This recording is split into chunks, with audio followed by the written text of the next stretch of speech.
Welcome to The Last Word, brought to you by Montgomery Bank. I'm David Jenkins, he's Chris Popst, and welcome to our basketball preview edition.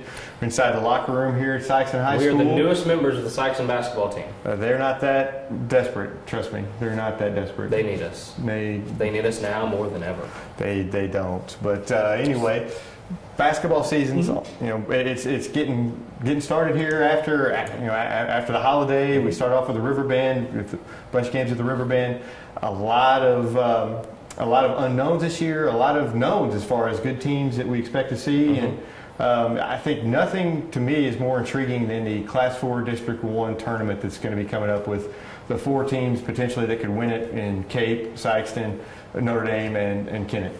Absolutely. You know, the cream of the crop, they're always going to be there. You know, they're always at the top. I think this year, kind of a lot like last year, we're going to see a lot of parity, I think, this year. You know, not many one team is just going to kind of stand out. Maybe like last year, you had maybe a Jackson that kind of stood out with all those towers. How could they not stand out with all those towers?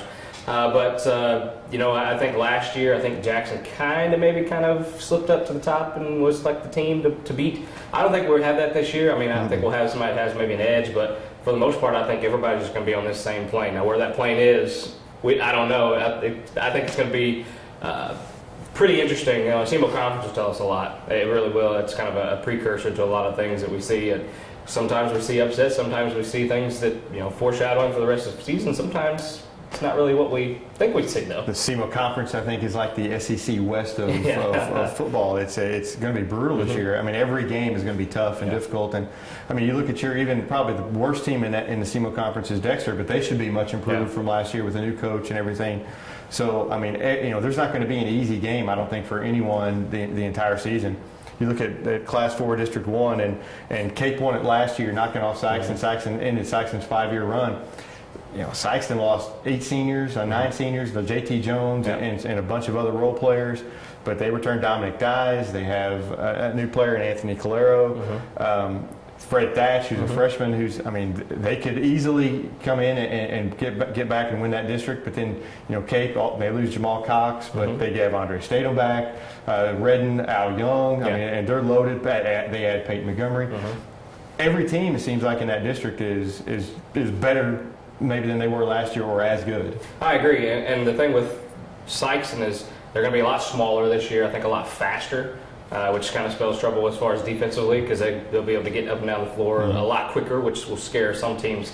But it's going to be interesting to see, I think, with Fred Thatch coming in. He's been kind of touted as somebody who's going to come in and be a really good freshman to come in and kind of, I don't know, lead the team in scoring yet. I think Dominic Dyes kind of holds that, but just how he comes in and reacts as a freshman. You know, he's going to have those jitters. He's going to have a few of those things that you would think that most freshmen do. But you know, he's kind of he's played in a lot of tough competition. You know, he plays AAU ball. I think it's going to be interesting to see what he does at that freshman level coming into the varsity. He kind of reminds me a little bit of Michael Porter coming in when Michael Porter was a freshman here. You're going to have some games where it's just like, he's a freshman, but you're going to have a lot of games where it's like, boy, he's going to be really, really good, and he's going to put on a show.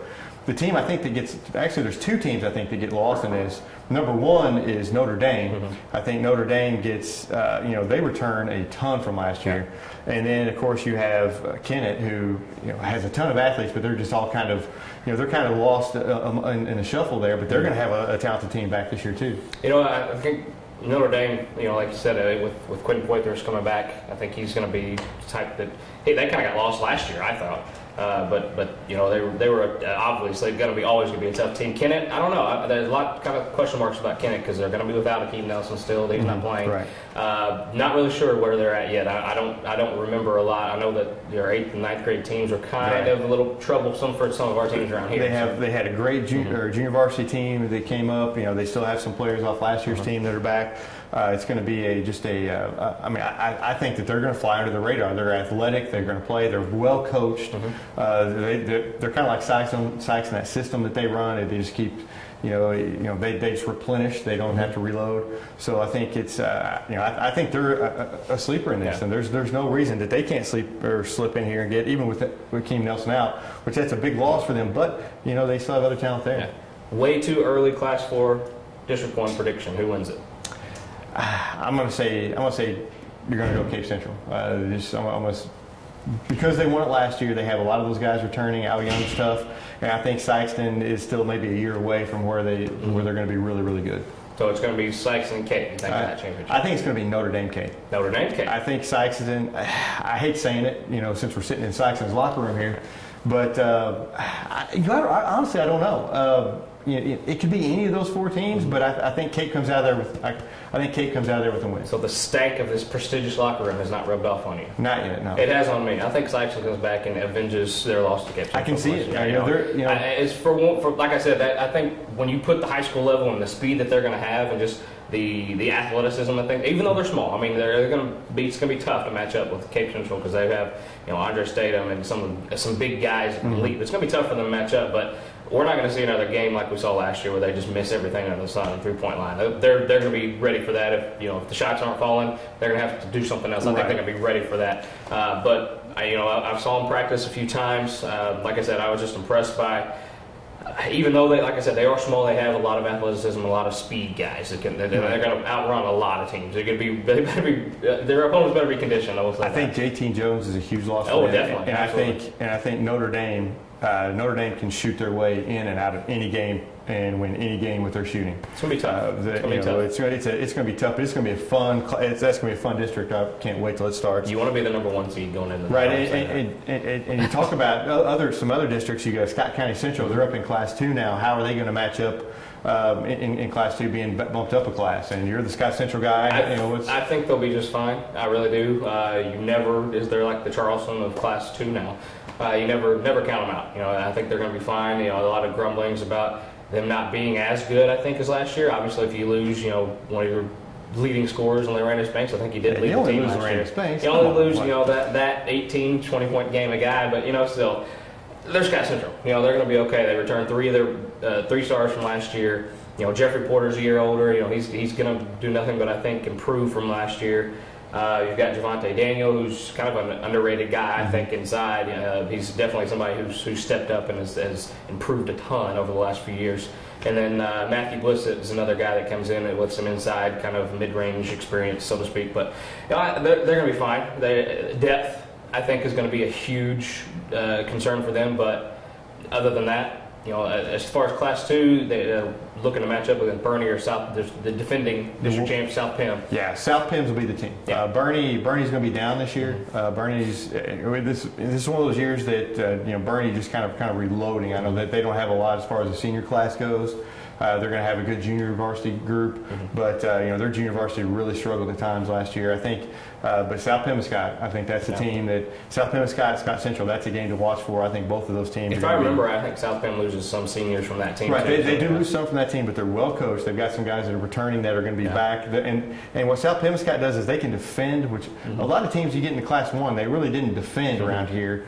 It was more of a can we outscore everybody? South Penn Scott's going to defend, so it's going to be a little bit tougher for Scott Central. I'm with you. I don't think they're going to be hurting too bad. I think it's going to come down between Scott Central and South Penn. Because even for a Class 1 school, they played a pretty schedule. They get battle tested early. They're battle tested. I do like what Eric Bibel's doing at South Penn. He's turned that program on a 180, and they're winning district championships now. They're ready for another one, and I'm looking forward to that matchup. Right, I started to say that's the 2 teams in Class 2 that stick out to me. That are going to be the teams to watch. You go to Class 3, is it New Madrid's year? I mean, you think New Madrid's in a different district? That's the question. They're in a different district. Is this the time that they get that district title? And if they do get the district title, can they get past maybe a Charleston in the sectional? If this is the year to do it, because it's not going to happen anytime soon. We've said that before. We look at these New Madrid teams and they're loaded with talent, and they just really don't seem to add up. I mean, you don't really, I don't know what to put your finger on to why this happens, but they return everybody from last season. Willie Jimerson, probably the second best, if not 1A, 1B best player in this area. You got Ashton Newsom coming back. You got Javarcus Word, who emerged last year. He's the key. If he's your third option, you got a pretty good, a pretty salty team. He takes so much pressure. He does, yeah, exactly. And bringing it all together. That's going to be the key. Just bringing it all together. And these guys have played forever together. I think they're ready to kind of take over. And in the district this year, Charleston's moved out. Perfect time for them to get that district championship that they haven't gotten in a while. Sectional matchup will more than likely be Charleston versus New Madrid. That's going to be a battle. I think, hey, I'm going to ride the bandwagon here. I think this is the time that New Madrid finally gets past Charleston. I'm going to go as far as saying I'm not sure Charleston is a lock to win that district. Because have you seen the district? I have seen the district. What's the district? Aren't they in there with Clearwater? They are. Clearwater is, they return a lot. They have a very good player from last year that's back. They new Coach Beck from Leopold is coaching over there now. I'm not saying that. Okay, I'm not going to go out on a limb and say Clearwater's going to win that district because Charleston is the favorite, but it wouldn't shock me. Because they've played before in the section. Right. Charleston's. Right, but Charleston loses a lot from last year. They do. Charleston loses a lot. But they always seem to come back with something. We say that and every year, but it wouldn't shock me. That's what I'm going to say is it wouldn't shock me to see someone else besides Charleston get out of the district. It would shock me. It would shock me. Because you can key more on Delfinco this year, but it's going to be Charleston. Yeah. We both know it. We both know it. But you like to throw some. I like to change things up a little bit. Clearwater, hey, you're right. I mean, it could happen. I mean, they do have a good team coming back. Just like I said with the Magic, if this is a time for them to get past Charleston, this is it. I mean, Delfinco Bowden is an outstanding player, but that filling that in with others, it can't just be him. He took over tons of games last year, and that led them to a lot of victories. But you got to have some guys to kind of keep that pressure off a little bit. New Madrid's hoping that happens. New Madrid's. You would think that New Madrid, you got to be primed this year. This has got to be it. It's for a big run for you. Speaking of Charleston, though, you look at that. We've talked just briefly about it, the SEMO conference and how tough it's going to be this year, and they're just not as. I can't wait for that tournament here in a few weeks just to see. I want to see how they seed it first, just because you can just throw them all in a hat and just play it. You don't have to seed that. If I was seeding it, I think they actually seed it tonight when we're taping this. But I think Jackson #1. I'd put. Do you think Jackson continues to be the top team, losing what they lost after last year? I think they do because they had a pretty formidable youth. Younger teams. I think they would still return a few guys from that team last year, but I think they do. Their size just creates so many problems for a lot of teams. But I think Jackson #1. I'd put Cape at #2, Sykes at #3, Notre Dame at #4, and New Madrid at #5, maybe. Maybe even a 4. I don't know if they're quite ready to kind of break that top 4 yet. We're coming into the new season, but I can see it as New Madrid 2. They could be. I can see it New Madrid, and I can see Notre Dame with all the seniors. I think they have 11 seniors back. You could put them at a 2 or a 3. Just based on single conference history, that's how I would see them going into the season. It's an automatic advantage going into that tournament. The Sykes is playing here in the field house. I believe their districts are also here this year as well. I think so. So, maybe I should go back and rethink my prediction. I'm going to change that. I'm going to go back and I'm going to say Sykes in that because I just now. Charlie edit. Yeah, edit that. Yeah, put Sykes in there because they're playing here and that's a distinct advantage for them. They play very well in this building. But any of those teams, any one of them. But the question is, okay, I didn't hear Charleston in any of those top 5 or 6. I don't think so.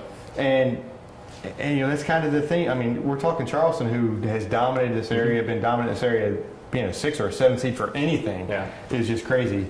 But in the SEMO conference, that's what it is. And that's the thing. That we talk about just parity across the board. I mean, you put Charleston outside of the top 5 in your ranking. That seems crazy to do, but you just have to judge it. I wouldn't want to seed this thing because you take Charleston, who's traditionally just one of the strongest programs in the state, and you say, okay, well, it's Charleston, but look at all that they lost. They still have Delfinco Bogan back, but what else do they have? That's a case that Danny Farmer's got to make, and not me. So as far as the seedings go, but anyway, it's I'm so extremely ready for this. It's going to be one of the better seasons as far as competition goes because there is going to be so many teams. So you may not have the dominant team. You may not have the team that goes undefeated and rolls all the way to state, but you're going to have a lot of great games this year. Yeah.